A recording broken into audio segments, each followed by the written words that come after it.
Il y a un vrai sujet là-dessus aussi, Christophe, c'est que je vois beaucoup de formateurs, ou en tout cas des gens qui se revendiquent formateurs, qui partagent du contenu et qui disent, qui ne maîtrisent pas les concepts.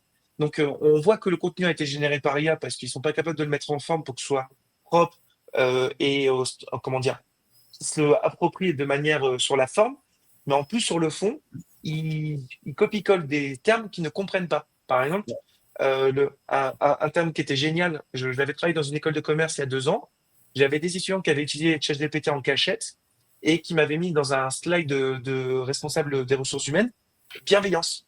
Et en fait, à l'oral, je dis, ah, c'est formidable, votre présentation est très bien. Donc là, mes étudiants de Bachelor 3 étaient super contents. Et du coup, ça veut dire quoi, bienveillance? Et là, tout le monde s'est effondré.